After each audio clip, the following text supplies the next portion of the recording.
68세의 정희는 긴 세월을 혼자 살아왔습니다. 남편과 사별한 지 15년, 딸 하나를 키워 출가시키고 나니 집은 너무 넓고 고요했습니다.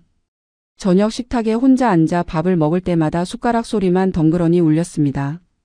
주말이면 딸이 손주들을 데리고 오기는 했지만 그것도 한 달에 한두 번이 고작이었습니다. 딸은 직장 생활에 육아에 치여 늘 바빴고 정희는 그런 딸에게 자신의 외로움을 털어놓을 수가 없었습니다. 그렇게 세월이 흘러가던 어느 날 정희는 교회 집사님의 소개로 정우를 만났습니다. 72세의 정우는 정희보다 4살 위였습니다. 그 역시 배우자와 사별한 지 오래되었고 자식들은 모두 독립해 나간 상태였습니다. 첫 만남부터 두 사람은 묘하게 마음이 통했습니다. 같은 세대, 비슷한 처지, 신앙까지 공유하는 사이. 대화가 편했고 함께 있으면 시간이 빨리 갔습니다. 정우는 교회에서 봉사활동도 열심히 하고 주변 사람들에게 인심도 후했습니다. 정희의 딸도 처음에는 재혼을 반대했지만 정우를 몇 번 만나보고는 마음을 바꿨습니다. 딸은 어머니가 혼자 사는 것보다는 믿을 만한 사람과 함께 지내는 게 낫다고 생각했습니다. 무엇보다 정우가 경제적으로 안정적이고 인품도 괜찮아 보였기 때문입니다. 교제 6개월 만에 두 사람은 재혼을 결정했습니다. 이 나이에 결혼식을 크게 치를 이유도 없었기에 가족들만 모여 소박한 식사 자리를 마련했습니다. 정희의 딸과 사위, 손주들이 참석했고 정우의 자녀들도 얼굴을 비췄습니다. 정우에게는 전처 소생 자녀가 둘 있었습니다. 장남 민수는 40대 중반이었고 차남 민호는 30대 후반이었습니다. 두 아들 모두 아버지의 재혼을 축하한다고 말했지만 정희는 그들의 시선에서 미묘한 경계심 같은 것을 느꼈습니다. 재혼 전 정희와 정우는 중요한 약속을 했습니다. 경제는 각자 독립적으로 관리하고 생활비는 절반씩 부담한다는 것이었습니다. 정희는 남편 사후 받은 보험금과 평생 모은 적금이 있었고 정우 역시 예전에 운영하던 작은 사업체를 정리하며 받은 돈과 연금이 있었습니다. 두 사람 모두 자녀들에게 재산을 물려줄 계획이 있었기에 이러한 경제적 독립은 매우 중요한 원칙이었습니다. 결혼 초기 두 사람의 생활은 평온했습니다. 아침에 함께 산책을 나가고 저녁에는 드라마를 보며 차를 마셨습니다. 주말에는 교회에 함께 가고 가끔은 근교로 나들이도 다녔습니다. 정희는 오랜만에 누군가와 일상을 나눈다는 것이 이렇게 소중한 일인지 새삼 깨달았습니다. 밤에 잠들기 전 옆에서 들려오는 숨소리, 아침에 깨어났을 때 주방에서 나는 커피 끓는 소리. 이 모든 것이 정희에게는 위안이었습니다. 하지만 그 평온은 그리 오래가지 못했습니다. 결혼 6개월이 지난 무렵부터 정우의 태도에 미묘한 변화가 생기기 시작했습니다. 처음에는 작은 것들이었습니다. 생활비를 낼 때 며칠씩 미루거나 외식비를 정희가 먼저 내면 나중에 갚겠다고 하고는 잊어버리는 일이 잦아졌습니다. 정희는 그것을 대수롭지 않게 여겼습니다. 나이 들면 깜빡깜빡할 수도 있는 일이고 부부 사이에 돈 계산을 너무 칼같이 하는 것도 야박한 일이라고 생각했습니다. 그러던 어느 날 정우가 조심스럽게 말을 꺼냈습니다. 예전에 도와준 사업 파트너가 있는데 그 친구가 급하게 자금이 필요하다며 연락이 왔다는 것이었습니다. 얼마 안 되는 돈이니 잠깐만 빌려줄 수 있겠냐는 정우의 말에 정희는 선뜻 고개를 끄덕였습니다. 부부가 된 이상 이 정도 도움은 당연한 것 아니겠습니까? 정희는 적금 통장에서 300만 원을 인출해 정우에게 건넸습니다. 정우는 고맙다는 말을 연신 되풀이하며 곧 돌려받으면 바로 갚겠다고 약속했습니다. 정희는 그 약속을 믿었습니다. 아니, 믿고 싶었습니다. 이 나이에 만난 반려자를, 같은 신앙을 가진 사람을 의심하고 싶지 않았습니다. 하지만 정희는 미처 몰랐습니다. 이것이 시작에 불과하다는 것을, 그리고 자신이 곧 돌이킬 수 없는 수렁으로 빠져들게 되리라는 것을. 정희와 정우가 재혼한 지 1년이 지날 무렵 정우의 아들들이 부쩍 자주 집에 들르기 시작했습니다. 처음 몇 달은 명절이나 아버지 생신 때나 얼굴을 비추던 그들이었는데 갑자기 한 달에 두세 번씩 찾아오는 것이었습니다. 장남 민수는 항상 비싼 과일 바구니를 들고 왔고 차남 민호는 고급 한우를 사들고 나타났습니다. 민수는 아버지 앞에서 지극정성이었습니다. 정우의 어깨를 주물러주고 발톱을 깎아주고 병원 가는 날이면 꼭 시간을 내서 동행했습니다. 민호 역시 아버지 친구들을 만나는 자리에 함께 가서 술을 따르고 집안일도 도와주었습니다. 겉보기에는 더없이 효자스러운 모습이었습니다. 하지만 정희는 그들이 올 때마다 묘한 불편함을 느꼈습니다. 민수와 민호는 정희를 대할 때 겉으로는 공손했지만 눈빛은 차가웠습니다. 정희가 주방에서 음식을 준비하면 형식적으로 도와준다고 하면서도 실제로는 거실에 앉아 아버지하고만 이야기를 나눴습니다. 정희가 대화에 끼어들려고 하면 민수는 미소를 지으며 공손하게 대답하지만 곧바로 다시 아버지에게만 시선을 돌렸습니다. 더 불편한 것은 그들이 돈 얘기를 자주 꺼낸다는 점이었습니다. 민수는 최근 회사 사정이 어렵다며 한숨을 쉬었고 민호는 아이 교육비가 만만치 않다고 푸념했습니다. 그럴 때마다 정우는 안타까운 표정으로 아들들을 바라봤고 정희는 그 시선이 자신에게도 향하는 것 같아 마음이 불편했습니다. 어느 날 저녁 민수가 와인 한 병을 들고 찾아왔습니다. 평소보다 더 기분이 좋아 보였고 아버지와 함께 술을 마시자고 했습니다. 정희는 자리를 피해주는 것이 좋겠다고 생각해 먼저 침실로 들어갔습니다. 하지만 잠이 오지 않아 누워서 책을 읽고 있는데 거실에서 나는 대화 소리가 어렴풋이 들려왔습니다. 민수는 아버지에게 뭔가를 간곡히 부탁하는 듯했고 정우는 난처하다는 투로 대답했습니다. 정확한 내용은 들리지 않았지만 정희는 왠지 불안한 예감이 들었습니다. 그날 밤 민수가 돌아간 뒤 정우는 유난히 말이 없었습니다. 정희가 무슨 일이냐고 물어도 정우는 아무것도 아니라며 얼버무렸습니다. 그 뒤로도 민수와 민호의 방문은 계속되었습니다. 그들은 올 때마다 아버지에게 뭔가를 속삭이듯 이야기했고 정우는 점점 표정이 어두워졌습니다. 정희는 자신이 이 집에서 점점 외톨이가 되어간다는 느낌을 받았습니다. 남편과 그의 아들들 사이에는 보이지 않는 선이 그어져 있었고 정희는 그 선 밖에 서 있었습니다. 더욱 불편한 것은 민수의 아내였습니다. 민수가 아내를 데리고 온 날 그녀는 집 안을 이리저리 둘러보며 노골적으로 품평했습니다. 거실 소파가 낡았다, 주방 가전이 구식이다, 화장실 타일이 오래됐다는 등. 정희의 집은 30년 넘게 살아온 곳으로 비록 최신식은 아니지만 깨끗하고 정돈된 공간이었습니다. 그런데 며느리의 입에서 나오는 말들은 마치 이 집이 허름한 판잣집이라도 되는 양 무시하는 투였습니다. 정희는 참고 또 참았습니다. 남편의 체면도 생각해야 했고 괜히 며느리와 갈등을 일으켜 정우를 곤란하게 만들고 싶지 않았습니다. 하지만 속으로는 분노가 끓어올랐습니다. 이건 내 집인데 왜 내가 이런 취급을 받아야 하는가. 정희는 밤마다 이런 생각에 잠을 이루지 못했습니다. 민호의 아내는 민수의 아내보다는 나았지만 그녀 역시 정희를 진심으로 대하지는 않았습니다. 웃으면서 인사는 하지만 그 웃음 뒤에는 계산이 숨어 있었습니다. 정희는 그것을 본능적으로 느낄 수 있었습니다. 이 사람들은 나를 가족으로 보지 않는다. 그저 아버지 곁에 있는 불편한 존재로 여기고 있다. 그러던 어느 날 정희는 정우의 휴대폰 화면을 우연히 보게 되었습니다. 민수에게서 온 카카오톡 메시지였는데 그 집 여자한테는 절대 말하지 말고 라는 문구가 눈에 띄었습니다. 정희의 가슴이 철렁 내려앉았습니다. 그 집 여자. 그게 나를 지칭하는 말이구나. 정희는 그 순간 모든 것을 깨달았습니다. 자신은 이 가족에게 철저히 아웃사이더였던 것입니다. 정희는 딸에게 전화를 걸어 하소연하고 싶었지만 그러지 못했습니다. 딸은 요즘 직장 일로 스트레스가 많다고 했고 정희는 딸에게 부담을 주고 싶지 않았습니다. 게다가 딸에게 재혼이 잘못된 선택이었다고 말하는 것도 자존심이 상하는 일이었습니다. 정희는 홀로 이 상황을 견뎌내야 했습니다. 그리고 그것은 앞으로 더 큰 고통의 시작에 불과했습니다. 재혼 1년 반이 지난 어느 날 정우가 심각한 표정으로 정희 앞에 앉았습니다. 무슨 일이냐는 정희의 물음에 정우는 한참을 망설이다가 입을 열었습니다. 예전에 사업할 때 동업했던 친구가 있는데 그 친구가 큰 공경에 처했다는 것이었습니다. 친구가 새로운 사업을 시작하면서 정우에게도 투자를 권유했고 정우는 그 친구를 믿고 1천만 원을 투자했다고 했습니다. 정희는 깜짝 놀랐습니다. 그런 중요한 일을 왜 미리 상의하지 않았느냐고 따져 묻자 정우는 자기 돈으로 한 일이니 굳이 말할 필요가 없다고 생각했다고 대답했습니다. 정희는 화가 났지만 이미 벌어진 일이었습니다. 문제는 그 다음이었습니다. 친구의 사업이 예상과 달리 어려움에 처했고 결국 투자금을 날리게 생겼다는 것이었습니다. 더 심각한 것은 그 친구가 정우에게 빌린 돈까지 갚지 못하고 있다는 사실이었습니다. 정우는 친구를 도와주겠다고 추가로 500만 원을 더 빌려줬는데 그 친구가 연락을 끊어버렸다는 것입니다. 정우는 얼굴이 새파랗게 질려서 자기가 바보같이 당했다고 자책했습니다. 그리고는 조심스럽게 정희에게 부탁했습니다. 당장 생활비가 모자라니 잠깐만 도와줄 수 있겠냐고. 정희는 난감했습니다.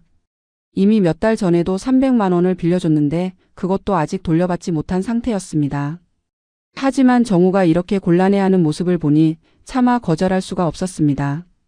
정희는 고민 끝에 적금 통장에서 500만 원을 더 인출했습니다. 정우는 고맙다며 눈물까지 글썽였고 꼭 갚겠다고 몇 번이나 약속했습니다. 하지만 그 약속은 지켜지지 않았습니다. 한 달이 지나고 두 달이 지나도 정우는 돈을 갚을 기미를 보이지 않았습니다. 정희가 넌지시 언급하면 정우는 지금 상황이 어렵다며 조금만 더 기다려달라고 했습니다. 정희는 더 이상 재촉하지 않았습니다. 부부 사이의 돈 문제로 다투고 싶지 않았기 때문입니다.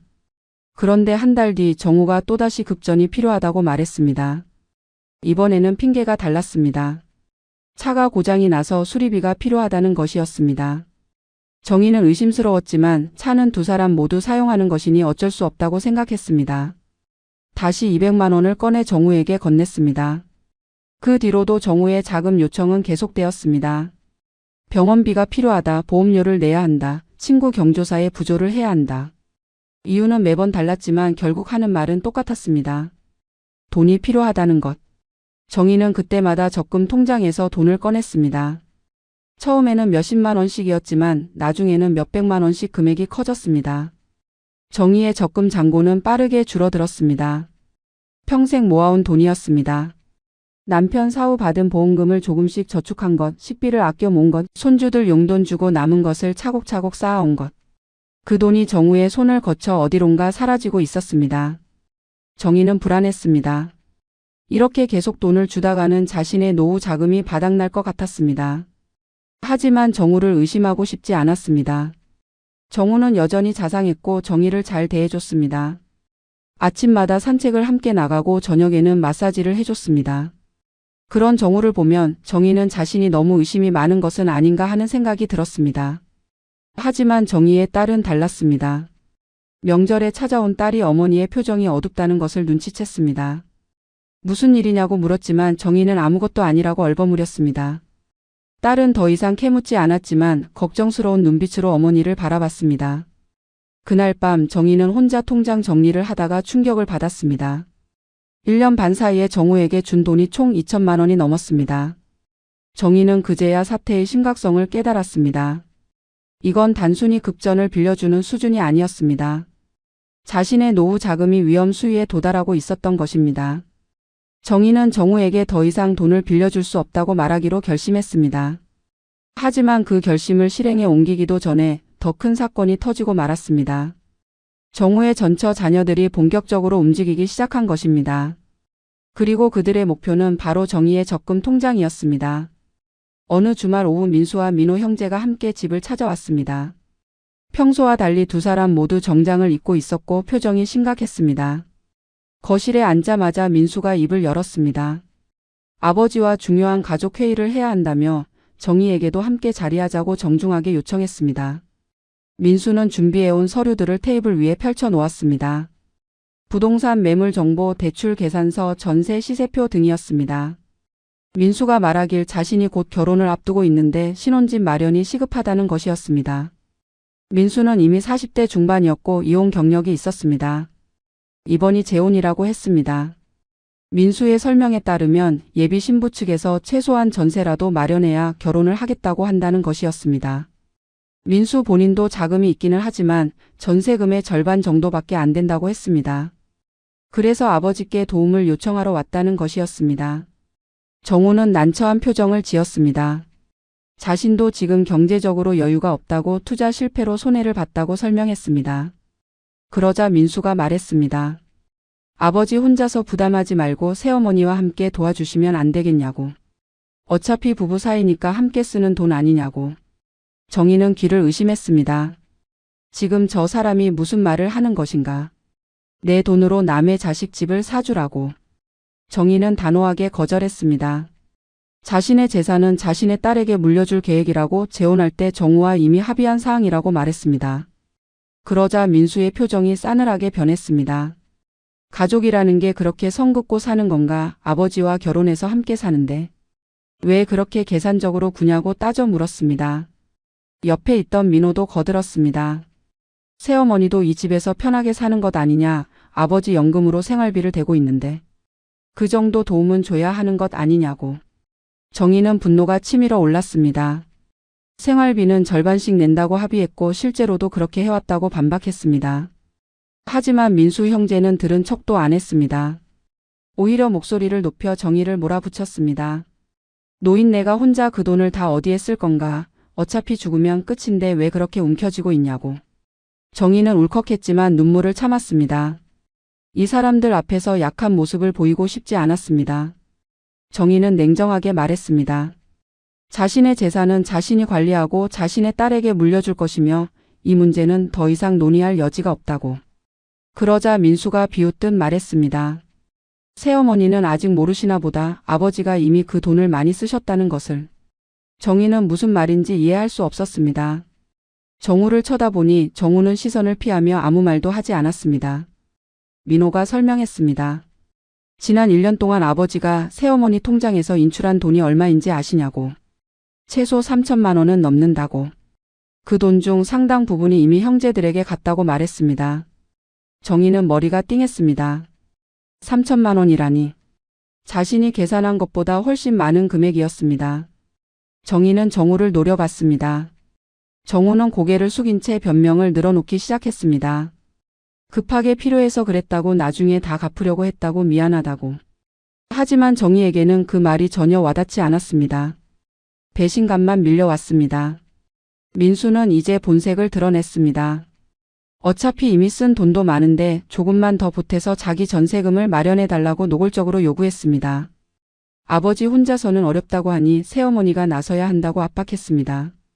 심지어 만약 돕지 않으면 이미 쓴 돈을 당장 다 갚으라고 하겠다고 협박까지 했습니다. 정희는 어이가 없었습니다. 지금 이 사람들이 나를 협박하고 있는 건가? 내 돈을 마음대로 쓰고는 더 내놓지 않으면 갚으라고 협박하다니. 정희는 벌떡 일어섰습니다. 당장 집에서 나가라고 소리쳤습니다. 다시는 이 집 문턱을 넘보지 말라고 했습니다. 민수와 민호는 비웃으며 일어났습니다. 나가기 전 민수가 차갑게 말했습니다. 새어머니가 이렇게 나오시면 법적으로 대응하겠다고. 아버지와 결혼했으면 아버지 자식들도 가족이니 가족 간 부양 의무가 있다고. 변호사와 상담해 보겠다고 으름장을 놓았습니다. 두 형제가 나간 뒤 정희는 주저앉아 울음을 터뜨렸습니다. 정우는 다가와 위로하려 했지만 정희는 손을 뿌리쳤습니다. 지금 무슨 일이 벌어진 건지 어떻게 이런 상황까지 온 건지 도무지 이해할 수가 없었습니다. 믿었던 남편이 함께 늙어갈 동반자라고 생각했던 사람이 자신을 이렇게 배신했다는 사실이 믿기지 않았습니다. 그날 밤 정희는 잠을 이루지 못했습니다. 머릿속이 복잡했습니다. 당장 내일 은행에 가서 통장을 정리해야겠다고 생각했습니다. 더 이상 정우가 자신의 돈에 손대지 못하도록 막아야 했습니다. 하지만 동시에 두려움도 밀려왔습니다. 이렇게 하면 정말 부부 관계가 끝나는 것 아닐까? 이 나이에 또다시 혼자가 되는 건 아닐까? 다음 날 아침 정희는 정우가 잠들어 있는 사이 은행으로 달려갔습니다. 적금 통장의 비밀번호를 바꾸고 인출 한도를 최소로 낮췄습니다. 은행 직원에게 남편이라도 본인 동의 없이는 절대 인출할 수 없도록 조치해달라고 신신당부했습니다. 집으로 돌아오니 정우가 깨어 있었습니다. 정희가 어디 갔다 오느냐고 묻자 정희는 은행 다녀왔다고 솔직하게 말했습니다. 그리고 앞으로는 자신의 허락 없이 통장에 손대지 말라고 경고했습니다. 정우는 섭섭하다는 표정을 지었지만 더 이상 반박하지는 않았습니다. 하지만 이것은 시작에 불과했습니다. 사흘 뒤 민수의 아내가 집으로 찾아왔습니다. 남편은 회사에 있다며 혼자 왔다고 했습니다. 정희는 경계심을 가지고 그녀를 맞이했습니다. 민수의 아내는 처음에는 부드러운 어조로 말했습니다. 민수의 아내는 자신들도 사정이 어렵다고 재혼하려면 정말 집이 필요하다고 애원했습니다. 예비 신부가 집이 없으면 결혼하지 않겠다고 최후 통첩을 했다며 울먹였습니다. 민수가 나이도 많은데 이번 기회를 놓치면 평생 혼자 살게 될 것 같다고 했습니다. 정희는 단호하게 거절했습니다. 그것은 자신과 무관한 일이라고 민수가 알아서 해결해야 할 문제라고 말했습니다. 그러자 민수의 아내의 태도가 돌변했습니다. 목소리를 높이며 정희를 비난하기 시작했습니다. 민수의 아내는 정희를 계산적이고 이기적인 사람이라고 몰아붙였습니다. 시아버지와 결혼해서 편하게 살면서 시아버지 자식들은 도와주지 않는다고 그게 사람이 할 짓이냐고 소리쳤습니다. 심지어 정희가 시아버지 재산을 노리고 결혼했을 거라는 추측까지 서슴지 않고 내뱉었습니다. 정희는 분노로 온몸이 떨렸습니다. 하지만 상대가 원하는 대로 감정적으로 대응하지 않으려고 애썼습니다. 냉정하게 말했습니다. 더 이상 할 말이 없으니 돌아가달라고. 하지만 민수의 아내는 쉽게 물러서지 않았습니다. 민수의 아내는 거실에 주저앉아 울기 시작했습니다. 큰 소리로 울부짖으며 자신들의 처지가 얼마나 딱한지 호소했습니다. 이웃들이 들을까봐 정희는 당황했습니다. 어떻게든 그녀를 달래보내려 했지만 민수의 아내는 돈을 받아내기 전에는 절대 안 간다는 태도였습니다. 결국 정희는 경찰에 신고하겠다고 엄포를 놓았습니다. 그제야 민수의 아내가 일어났습니다. 하지만 나가면서 도끼 어린 눈빛으로 정희를 노려보며 말했습니다. 두고 보자고, 절대 이대로 끝나지 않을 거라고.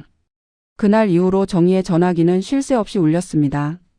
민수, 민호, 민수의 아내, 민호의 아내까지. 그들은 돌아가며 정희에게 전화를 걸어 압박했습니다. 때로는 애원하는 투로, 때로는 협박하는 투로. 정희는 결국 전화번호를 차단했습니다. 하지만 그들은 포기하지 않았습니다. 이번에는 문자 메시지 공세가 시작됐습니다. 하루에도 수십 통씩 날아오는 문자들. 내용은 점점 더 악랄해졌습니다. 정희가 정우의 재산을 가로채려 한다는 둥, 정희 때문에 가족이 파탄났다는 둥, 심지어 정희의 딸까지 거론하며 모욕하는 내용도 있었습니다. 정희는 견딜 수가 없었습니다. 딸에게 전화를 걸어 모든 상황을 털어놨습니다. 딸은 충격을 받았습니다. 당장 집으로 오겠다고 했지만 정희는 괜찮다고 말했습니다. 하지만 딸은 다음날 회사에 반차를 내고 어머니를 찾아왔습니다.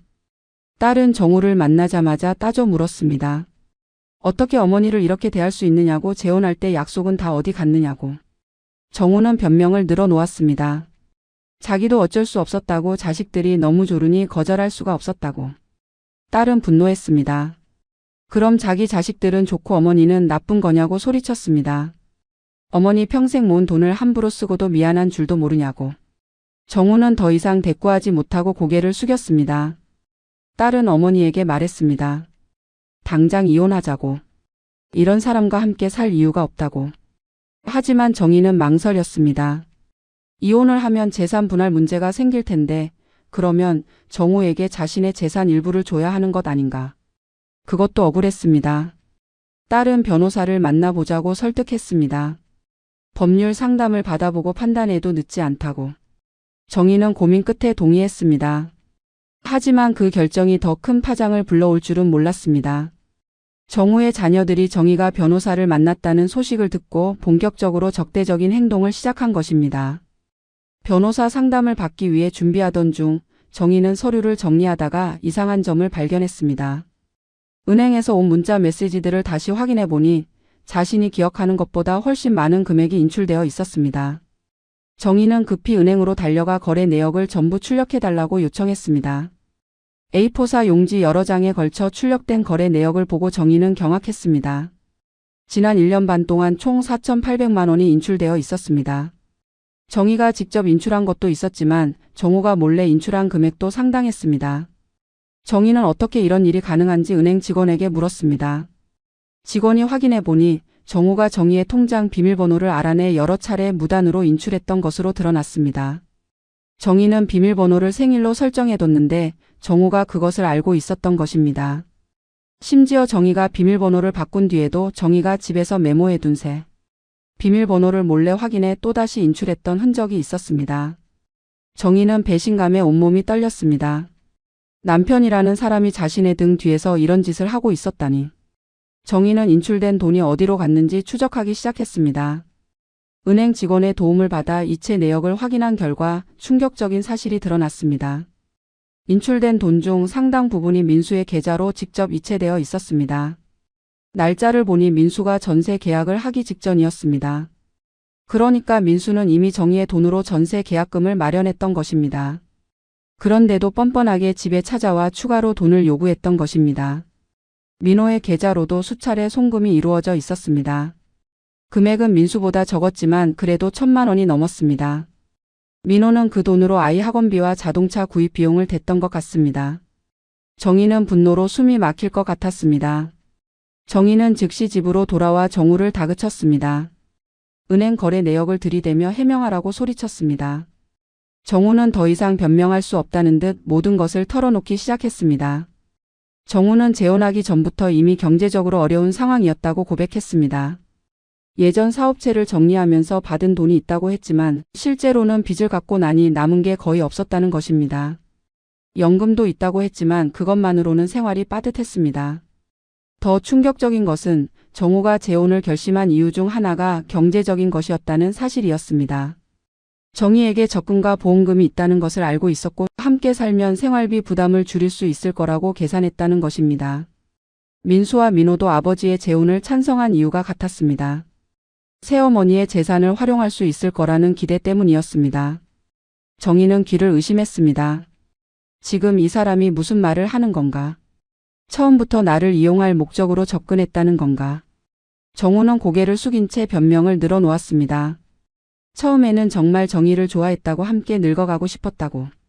하지만 시간이 지나면서 자식들의 압박이 심해졌고 어쩔 수 없이 정희의 돈을 쓰게 됐다고. 정희는 더 이상 듣고 싶지 않았습니다. 손으로 귀를 막고 소리쳤습니다. 당장 나가라고. 다시는 얼굴도 보기 싫다고.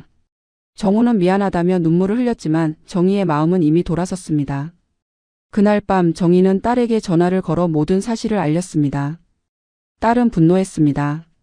당장 고소하자고 형사고소와 민사소송을 동시에 진행하자고 말했습니다. 정희도 더 이상 망설이지 않기로 결심했습니다. 다음 날 정희와 딸은 함께 경찰서로 향했습니다. 사기죄와 횡령죄로 정우를 고소하기 위해서였습니다. 경찰은 거래 내역과 문자 메시지 등 증거를 검토한 뒤 충분히 입건 가능한 사안이라고 말했습니다. 다만 부부간 재산 문제는 복잡한 만큼 민사소송도 병행하는 것이 좋겠다고 조언했습니다. 정희는 그 길로 법률구조공단을 찾아갔습니다.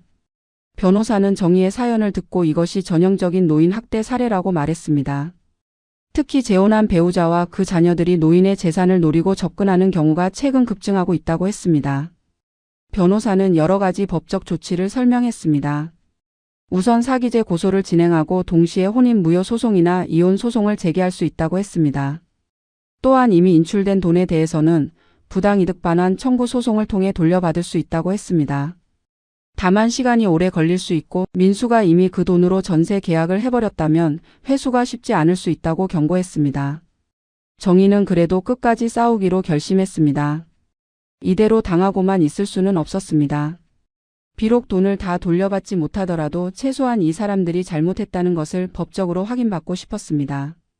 그리고 무엇보다 다른 노인들이 자신과 같은 피해를 당하지 않도록 경각심을 주고 싶었습니다. 고소장이 접수되자 정우와 그의 자녀들은 발칵 뒤집혔습니다. 민수가 먼저 전화를 걸어왔습니다. 어떻게 아버지를 고소할 수 있냐며 격앙된 목소리로 소리쳤습니다. 정희는 담담하게 대답했습니다. 잘못한 사람이 대가를 치르는 게 당연하다고. 민수는 협박조로 말했습니다. 고소를 취하지 않으면 정희의 딸까지 문제 삼겠다고. 정희가 재혼하면서 받은 혜택들을 다 계산해서 청구하겠다고. 정희는 웃음이 나왔습니다.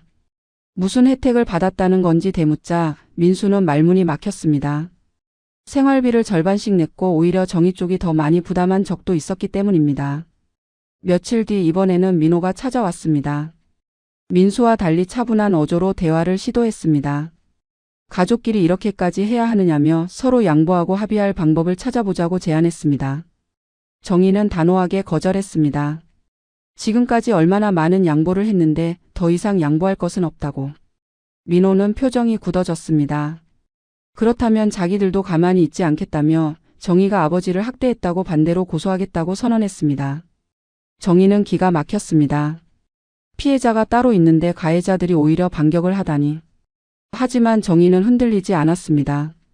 오히려 더 철저하게 준비했습니다.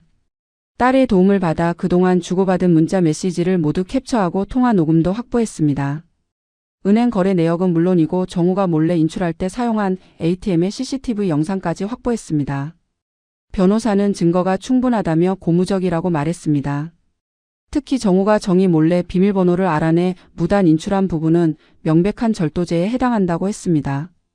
또한 민수와 민호가 보낸 협박성 문자 메시지들도 증거로 제출할 수 있다고 했습니다.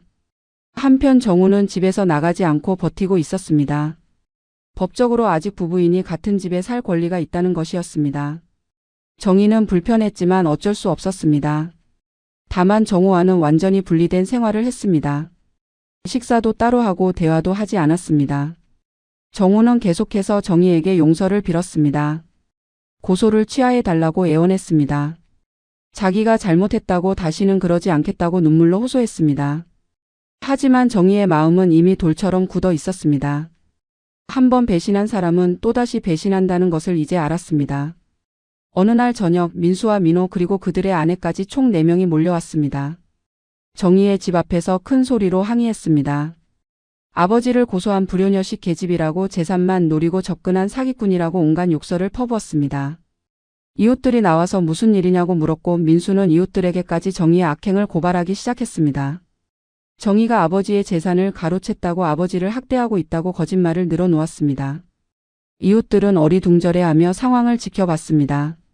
정희는 더 이상 참을 수 없었습니다. 경찰에 전화를 걸어 신고했습니다. 곧 경찰이 출동했고 민수 일가에게 해산할 것을 명령했습니다. 민수는 경찰에게도 따져 물었습니다. 아버지를 고소한 사람이 저 여자인데 왜 우리를 내쫓느냐고. 경찰은 차분하게 설명했습니다. 고소는 정당한 법적 권리이고 지금 이렇게 소란을 피우는 것은 주거침입과 명예훼손에 해당할 수 있다고. 만약 계속 이러면 역고소당할 수 있다고 경고했습니다. 그제야 민수 일가는 투덜거리며 물러갔습니다. 경찰이 돌아간 뒤 정희는 주저앉아 울었습니다. 이웃들의 시선이 부담스러웠습니다. 오해를 받을 수도 있다는 생각에 마음이 아팠습니다. 하지만 정희는 자신이 잘못한 것이 없다는 것을 알고 있었습니다. 오히려 피해자는 자신이었습니다. 다음 날 정희는 경비실에 부탁해 CCTV 영상을 확보했습니다. 전날 저녁 민수 일가가 소란을 피운 장면이 그대로 녹화되어 있었습니다. 변호사는 이것도 유용한 증거가 될 것이라며 잘 보관하라고 조언했습니다. 한편 정우는 점점 초췌해져 갔습니다. 식사도 제대로 하지 않고 하루 종일 방에 틀어박혀 있었습니다. 가끔 전화 통화를 하는 소리가 들렸는데 아마 민수나 민호와 대책을 논의하는 것 같았습니다. 정희는 정우를 보며 복잡한 감정이 들었습니다. 불쌍하다는 생각도 들었지만 동시에 자업자득이라는 생각도 들었습니다. 정희의 딸은 어머니가 혼자 있으면 위험할 수 있다며 당분간 함께 지내자고 제안했습니다. 정희는 딸에게 폐를 끼치고 싶지 않았지만 딸의 걱정스러운 표정을 보니 거절할 수가 없었습니다. 딸은 회사 일을 마치고 매일 저녁 정희의 집으로 와서 함께 잠을 잤습니다. 민수 일가는 포기하지 않았습니다. 이번에는 교회 사람들을 동원하기 시작했습니다. 정우와 친한 교회 집사들에게 연락해 정희가 남편을 고소한 불효부라고 소문을 퍼뜨렸습니다. 몇몇 교인들이 정희에게 전화를 걸어 화해를 권유했습니다.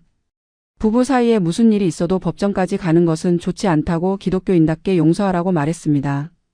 정희는 분노했습니다. 이 사람들은 사실도 모르면서 함부로 판단하고 있었습니다. 정희는 교회 사람들에게 정확한 경위를 설명했습니다.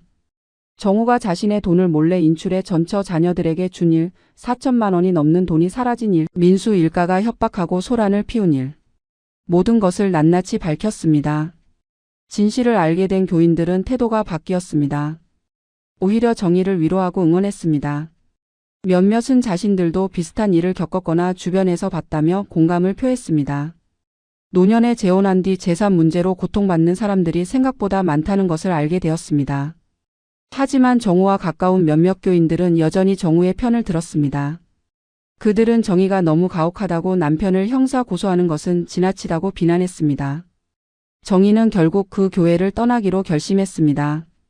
더 이상 그곳에 있으면 마음만 상할 것 같았습니다. 몇 달 뒤 드디어 첫 재판 날짜가 잡혔습니다. 정희와 딸은 긴장한 마음으로 법정에 출석했습니다. 정우도 변호사를 대동하고 나타났습니다. 민수와 민호도 방청석에 앉아 있었습니다. 정희는 그들의 시선을 느끼며 떨리는 마음을 진정시켰습니다. 재판이 시작되자 정우 측 변호사가 먼저 주장을 폈습니다. 정우와 정희는 합법적인 부부이고 부부의 재산은 공동 재산이므로 정우가 사용한 것은 문제가 없다는 것이었습니다. 또한 정희가 먼저 동의하고 준 돈도 많았으므로 이것을 절도나 사기로 볼 수 없다는 주장이었습니다. 정희 측 변호사는 반박했습니다. 재혼 씨 두 사람은 명확히 재산을 분리하기로 합의했고 이는 구두 약속이 아니라 가족들 앞에서 공식적으로 선언한 것이라고 강조했습니다. 또한 정희가 준 돈은 급전이 필요하다는 정우의 거짓말에 속아 빌려준 것이고 정우가 몰래 인출한 돈은 명백한 절도라고 주장했습니다. 판사는 양측의 주장을 듣고 증거 자료를 검토했습니다. 은행 거래 내역, 문자 메시지, 통화 녹음, CCTV 영상 등이 제출되었습니다.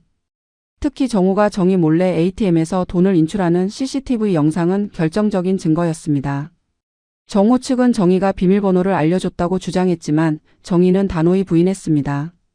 생일로 설정된 비밀번호를 정우가 추측해서 알아냈고 나중에 바꾼 비밀번호도 몰래 메모를 훔쳐봐서 알게 된 것이라고 증언했습니다. 실제로 정희가 비밀번호를 메모해둔 수첩이 정우의 방에서 발견되기도 했습니다. 재판은 몇 차례 이어졌습니다. 그 과정에서 더 충격적인 사실들이 밝혀졌습니다. 정우는 재혼 전부터 이미 빚이 있었고 그 빚을 갚기 위해 정희의 돈을 사용했다는 것이었습니다. 또한 민수와 민호는 아버지의 재혼을 적극적으로 찬성했던 이유가 새어머니의 재산을 활용할 수 있을 거라는 계산 때문이었다는 사실도 드러났습니다. 더욱 충격적인 것은 민수가 이미 두 번째 전세 계약을 준비하고 있었다는 사실이었습니다. 첫 번째 전세집은 가계약만 한 상태였고 본계약을 위해서는 추가 자금이 필요했습니다. 민수는 그 돈까지 정희에게서 뜯어낼 계획이었던 것입니다. 만약 정희가 고소하지 않았다면 민수는 정희의 남은 적금까지 모조리 털어갔을 것이었습니다. 법정에서 이런 사실들이 하나하나 밝혀질 때마다 방청석에 앉아있던 민수와 민호의 얼굴은 점점 굳어갔습니다. 판사는 냉정한 표정으로 그들을 바라봤습니다. 특히 민수가 정희에게 보낸 협박성 문자 메시지가 공개되었을 때 방청석에서 탄식 소리가 들렸습니다. 한편 정우는 법정에서 처음으로 진심으로 뉘우치는 모습을 보였습니다. 자신이 너무 큰 잘못을 저질렀다고 정희에게 용서를 구한다고 눈물을 흘리며 말했습니다. 하지만 판사는 냉담하게 반응했습니다. 후회는 범죄를 저지르기 전에 했어야 한다는 것이었습니다. 몇 달간의 재판 끝에 1심 판결이 나왔습니다. 정우는 사기 및 절도죄로 유죄 판결을 받았습니다. 다만 나이가 많고 초범이며 반성하고 있다는 점을 참작해 집행유예가 선고되었습니다. 또한 정희에게 인출한 금액 전액을 배상하라는 명령도 내려졌습니다. 민수와 민호는 직접적인 처벌을 받지는 않았습니다. 법적으로는 아버지에게서 받은 돈을 사용한 것이므로 그들을 처벌할 근거가 약했기 때문입니다. 하지만 판사는 민사소송을 통해 부당이득 반환을 청구할 수 있다고 조언했습니다. 정희는 즉시 민사소송을 제기했습니다. 민수와 민호가 받은 돈은 정희의 재산을 불법적으로 취득한 것이므로 모두 반환해야 한다는 주장이었습니다. 민수와 민호는 반발했지만 법원은 정희의 손을 들어줬습니다. 다만 민수가 이미 전세 보증금으로 사용한 돈은 즉시 회수하기 어렵다고 판단해 분할 상환 명령을 내렸습니다. 민수는 결국 전세집을 포기해야 했습니다. 보증금을 돌려받아 정희에게 반환해야 했기 때문입니다. 민수의 재혼 계획도 물거품이 되었습니다. 예비 신부는 이런 상황을 견디지 못하고 파혼을 선언했습니다. 민수는 모든 것을 잃었습니다. 민호도 마찬가지였습니다. 정희에게 받은 돈을 갚기 위해 자동차를 팔아야 했고 아이 학원도 끊어야 했습니다. 민호의 아내는 남편을 원망하며 이혼을 고려하기 시작했습니다. 가족이 풍비박산 나는 것을 지켜보며 민호는 뒤늦게 후회했지만 이미 늦었습니다. 정우는 집에서 나가야 했습니다. 이혼 소송도 진행되었고 법원은 정우의 책임을 인정해 재산 분할 없이 이혼을 허가했습니다. 정우는 민수의 집에 얹혀 살게 되었지만 민수는 아버지를 원망하며 냉대했습니다. 아버지 때문에 자신의 인생이 망가졌다고 생각했기 때문입니다. 정희는 재판 과정에서 많은 것을 배웠습니다. 사람을 너무 쉽게 믿어서는 안 된다는 것, 특히 돈 문제는 철저히 관리해야 한다는 것. 그리고 무엇보다 자신의 권리를 지키기 위해서는 때로 냉정하게 싸워야 한다는 것을 깨달았습니다. 이혼이 확정된 뒤 정희는 집을 정리하기 시작했습니다. 정우가 사용하던 물건들을 모두 박스에 담아 민수에게 보냈습니다. 정우의 흔적을 하나하나 지워나가는 과정은 고통스러웠지만 동시에 해방감도 느껴졌습니다. 하지만 돈 문제는 쉽게 해결되지 않았습니다. 법원은 정우와 민수, 민호에게 돈을 돌려주라고 명령했지만 그들에게는 당장 갚을 능력이 없었습니다. 정우는 연금 외에는 수입이 없었고 민수와 민호도 형편이 넉넉하지 않았습니다. 결국 정희가 돌려받을 수 있는 돈은 일부에 불과했습니다. 정우는 매달 연금에서 일정 금액을 정희에게 송금하기로 했지만 그것으로는 턱없이 부족했습니다. 민수는 전세 보증금을 돌려받아 1,500만 원을 정희에게 지급했지만 나머지는 분할 상환하기로 했습니다. 민호도 마찬가지였습니다. 정희는 결국 잃어버린 돈의 절반 정도만 돌려받았습니다. 약 2천만 원이 넘는 돈은 영영 돌아오지 않을 가능성이 높았습니다. 정희는 좌절했지만 어쩔 수 없다는 것을 받아들였습니다. 없는 사람에게서 돈을 받아내는 것은 불가능한 일이었습니다. 경제적으로는 큰 타격을 입었습니다. 정희의 노후 자금은 반토막이 났고 앞으로의 생활이 불안했습니다. 딸은 어머니를 자기 집으로 모시고 살자고 제안했지만 정희는 거절했습니다. 딸에게 짐이 되고 싶지 않았기 때문입니다. 정희는 생활비를 줄이기 시작했습니다. 외식을 끊고 옷도 사지 않고 모든 지출을 최소화했습니다. 냉난방도 아껴 쓰고 장을 볼 때도 할인 상품만 골랐습니다. 70세를 앞둔 나이에 다시 절약하는 삶을 시작하게 된 것이 서러웠지만 어쩔 수 없었습니다. 하지만 정희는 포기하지 않았습니다. 구청 노인 일자리 사업에 신청해 공공시설 청소 일을 시작했습니다. 한 달에 몇십만 원에 불과했지만 그래도 수입이 생기니 마음이 조금 안정되었습니다. 일을 하면서 비슷한 처지의 노인들을 만나게 되었고 그들과 이야기를 나누며 위로를 받았습니다. 정희는 자신의 경험을 다른 노인들에게 알리기 시작했습니다. 노인복지관에서 강연을 하게 되었고 재혼할 때 주의해야 할 점들을 공유했습니다. 특히 재산 관리의 중요성을 강조했습니다. 재혼하더라도 경제는 철저히 분리해야 하고 통장 비밀번호는 절대 알려주면 안 되며 정기적으로 거래 내역을 확인해야 한다고 조언했습니다. 정희의 강연은 큰 반향을 일으켰습니다. 많은 노인들이 공감하며 자신들도 비슷한 경험이 있다고 토로했습니다. 어떤 이는 자식들에게 재산을 빼앗겼고 어떤 이는 재혼한 배우자에게 사기를 당했습니다. 정희는 이들과 함께 자조 모임을 만들었습니다. 모임 이름은 늦깎이 파이터였습니다. 노년의 경제적 피해를 당한 사람들이 모여 서로 정보를 공유하고 법적 대응 방법을 배우는 모임이었습니다.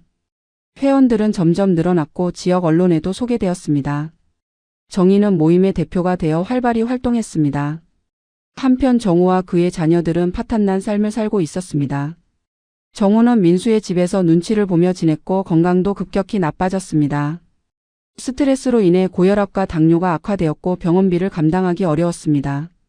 민수는 아버지의 병원비조차 제대로 대주지 않았습니다. 민수는 재혼에 실패한 뒤 다시 혼자가 되었습니다. 직장에서도 이 사건이 알려지며 승진해서 누락되었습니다. 동료들은 아버지를 이용해 노인을 사기친 사람이라며 수군거렸습니다. 민수는 결국 회사를 그만두고 다른 일을 찾아야 했습니다.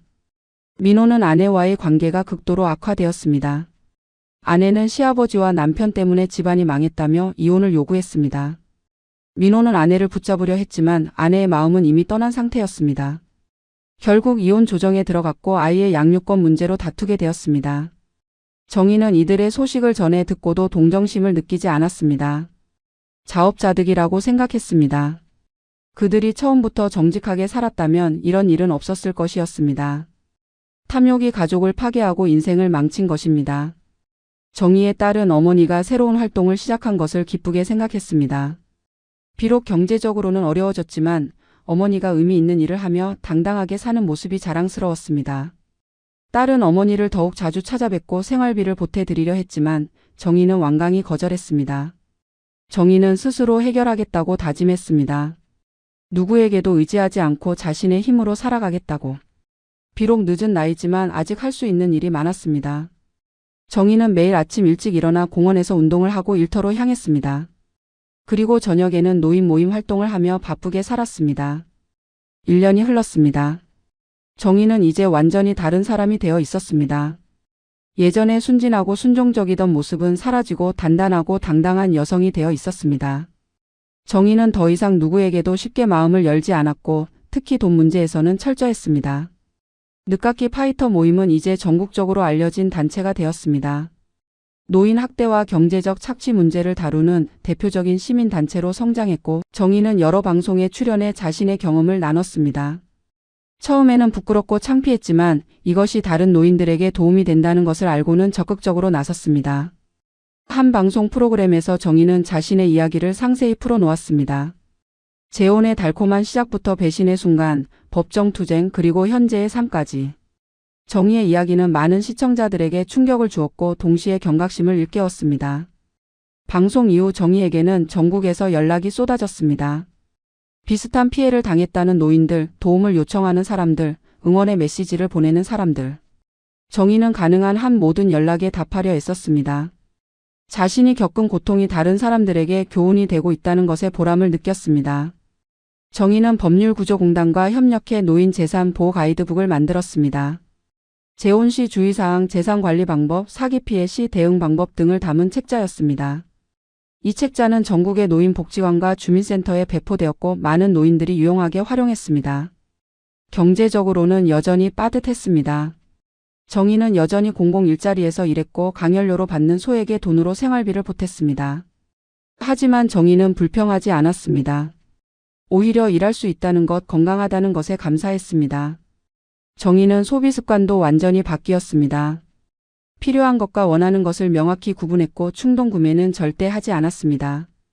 통장 관리도 철저히 했습니다. 매일 거래 내역을 확인하고 지출 내역을 노트에 기록했습니다. 다시는 자신의 재산을 통제력 밖에 두지 않겠다고 다짐했습니다. 정희의 딸은 어머니의 변화를 보며 복잡한 감정을 느꼈습니다. 한편으로는 어머니가 강해진 것이 기뻤지만 다른 한편으로는 어머니가 이런 고통을 겪어야 했다는 것이 가슴 아팠습니다. 딸은 정기적으로 어머니를 찾아뵙고 함께 식사하며 시간을 보냈습니다. 손주들도 자주 외할머니를 찾아왔습니다. 아이들은 외할머니가 텔레비전에 나온 것을 자랑스러워했습니다. 정희는 손주들과 함께 있을 때 가장 행복했습니다. 아이들의 웃음소리를 들으며 정희는 자신이 왜 그렇게 열심히 싸웠는지 깨달았습니다. 이 아이들에게 물려줄 유산을 지키기 위해서였습니다. 어느 날 정희는 우연히 정우를 마주쳤습니다. 동네 병원 앞에서였습니다. 정우는 훨씬 늙어 보였습니다. 허리가 굽었고 걸음걸이도 불안정했습니다. 정우는 정희를 보자 잠시 망설이다가 고개를 숙여 인사했습니다. 정희는 담담하게 인사를 받았습니다. 더 이상 분노도 원망도 느껴지지 않았습니다. 그저 불쌍한 노인이 한 명 있을 뿐이었습니다. 정우는 조심스럽게 물었습니다. 요즘 어떻게 지내는지, 건강은 괜찮은지. 정희는 짧게 대답했습니다. 잘 지내고 있다고, 건강하다고. 정우는 미안하다는 말을 또다시 꺼냈습니다. 평생 후회하며 살고 있다고, 용서해달라고. 정희는 고개를 저었습니다. 용서는 할 수 없다고 하지만 더 이상 그 일에 얽매여 살지는 않겠다고 말했습니다. 정우는 고개를 끄덕이고 돌아섰습니다. 정희는 정우의 뒷모습을 보며 생각했습니다. 저 사람도 자신의 선택에 대한 대가를 치르고 있구나. 탐욕과 이기심의 결과로 모든 것을 잃었구나. 정희는 자신이 그런 삶을 살지 않아서 다행이라고 느꼈습니다. 저녁이 되어 집으로 돌아온 정희는 창문을 열고 밖을 바라봤습니다. 해가 지고 있었습니다. 붉은 노을이 하늘을 물들이고 있었습니다. 정희는 그 노을을 보며 자신의 인생을 되돌아봤습니다. 68세에 시작한 재혼, 70세에 맞이한 이혼. 그 사이에 겪은 배신과 고통, 투쟁과 승리. 그 모든 것이 정희를 더 강하게,